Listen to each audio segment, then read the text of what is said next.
There are some car brands that we want them to do well. Jeep has been that brand for me. I still remember seeing the Compass for the first time in Delhi and thought to myself, I would definitely buy a car from this brand one day. Fast forward to 2024 and Jeep has announced that Compass facelift won't be coming to India. And this news makes me scared and begs the question, is it the end of Jeep brand in India? Let's talk about in detail. Before discussing the story of Jeep brand in India, let us first get to know more about this brand. Jeep's story begins in 1943 during World War II. Willys Jeep was an attempt by Willys Overland to create a lightweight all-terrain vehicle. Over 650,000 Jeeps were produced during the war, and these vehicles proved to be robust and reliable. The first civilian product under this brand was launched in 1945 under the trademark of Jeep. Over the years since then, Jeep brand has been acquired by multiple owners, such as American Motors Corporation with Renault controlling production, Chrysler, Daimler Chrysler, Fiat Chrysler, and now Stellantis Group since 2021 after merger of FCA and PSA.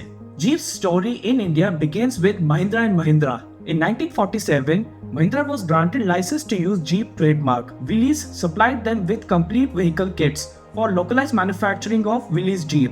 Over the years, Mahindra has developed many off-roaders based on Jeep's design. You can even see similarities between today's Jeep Wrangler and Mahindra Thar. This backstory was important for what we are about to discuss. Jeep brand's own entry in India happened in 2016 with the release of Wrangler and Grand Cherokee, which were imported into India as CBUs. But the car that really established Jeep in India was the Compass. It was a compact SUV for the brand and was a global product. Jeep started assembling this SUV locally in India from 2017 at Fiat's old facility in Ranjangaon, Maharashtra. This SUV was a breath of fresh air for most customers. It was a comfortable family SUV which had Jeep's sophisticated 4x4 system. To this day, Compass has one of the best driving dynamics in its class.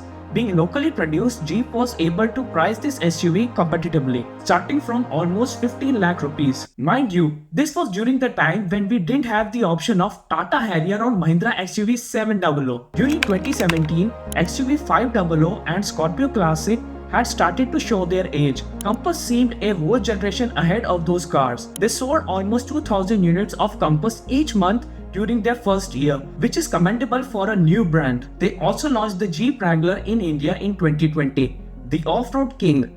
India became the only market apart from United States where Wrangler was assembled locally. Recently, I got a chance to try out a Jeep Wrangler as a rental car. I drove that car for almost 700 kilometers and was really impressed by it. It was so comfortable and gave us a mileage of 11 kilometers per liter even in petrol with such a big engine. It actually motivated me to create this video. Anyways, let's come back to the topic. To capitalize on the success of Jeep Compass, Jeep introduced Meridian in 2022, which was a stretched 7-seater version of Compass to fill void left by Endeavour and to compete with Fortuner. Everything seemed to be going well for Jeep, but good times didn't last for very long. Sales were starting to drop. Competition started catching up. Tata launched Harrier in 2019, which I think is the one competitor that has affected sales of Compass the most, since the Harrier is powered by the exact same 2-liter multi-jet diesel engine by Fiat as Compass. The Harrier is dimensionally larger and more spacious than Compass. People preferred the Harrier as they were getting essentially a bigger car for the same amount of money. Apart from that, it uses Land Rover's D8 platform used in Discovery Sport and Evoque. It also used an automatic gearbox from Hyundai Tucson. But more than anything, Tata Motors have been very active since 2019 in bringing new features and facelift to Harrier and constantly improving it, while Jeep only brought one update to Compass in 2021. And it was not just Tata. Mahindra's XUV 700 and Scorpio N with their aggressive pricing further affected Compass. Scorpio N's arrival also meant that Compass was now not the only family SUV with a 4x4 system. Mahindra's Thar brutally undercut the Jeep Wrangler in the hardcore off-road segment. It did not help the fact that Thar basically looked identical to Wrangler, especially after replacing the front grills. Why would anyone pay 3 times for an identical looking car? This doesn't mean we should ignore the superiority of Wrangler's off-road capabilities, but unfortunately most people shopping don't consider that important.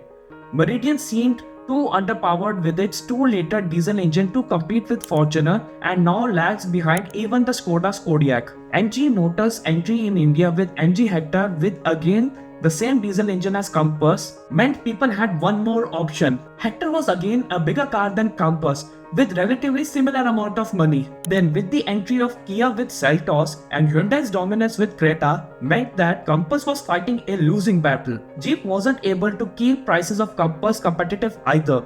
Today Compass starts from 90 lakh rupees while Harrier starts from 16 lakh rupees. Hector and HCV 700 start from 14 lakh rupees. And that's their biggest problem right now. They have only one car under 25 lakh rupees, which is a very crucial market in India, while all their other cars are overpriced in comparison to competition. The second problem is that they are not bringing new updates to their cars. Compass got a minor facelift in 2021 and that's it. All other brands like Kia, Hyundai, MG and Tata have brought major facelifts to their cars since then. So what's next for Jeep in India? Is it over? My optimistic expectation is that they might still survive, but my realistic expectation says otherwise. I don't see Jeep surviving in India unless they do some drastic changes. Firstly, they need a new SUV which starts under 15 lakh rupees. It could be the Jeep Avenger SUV to compete with Venue Sonnet SUV 3XO and Nexon. Secondly, they and Citroën need to start working together now. Both companies are owned by the Stellantis group, so it makes sense for them to form an alliance. Most of the foreign brands are surviving on the basis of these alliances. Toyota Suzuki, Renault Nissan, Hyundai Kia, Skoda Volkswagen, jointly developing car platforms, sharing parts such as engines will drastically reduce costs for both brands, especially for Jeep. For example, Jeep could use the platform and engine from C3. This strategy could pay dividends as Jeep has much more dealerships than Citroën. But what if Jeep decides to quit India? Then the Ranjangaon plant would probably be used only for exports to other countries. Tata could also outright buy this plant as Tata has been utilizing 50% of this facility for manufacturing their own cars since 2007. The remaining customers for Compass, Meridian and Wrangler would probably be taken over by Tata, Mahindra and Toyota. They only sold 281 units in June of 2024 anyways. So Jeep India, if you're watching this video, please wake up. We need you. More competition always results in better cars. Jeep is one of few brands which provided safe, solid and well-built cars with great driving dynamics. I wish they bounce back with a better strategy. Do you think Jeep will survive in India? Do share your thoughts down in the comments below. Anyways, thanks for watching this video and see you soon in a future video. Goodbye.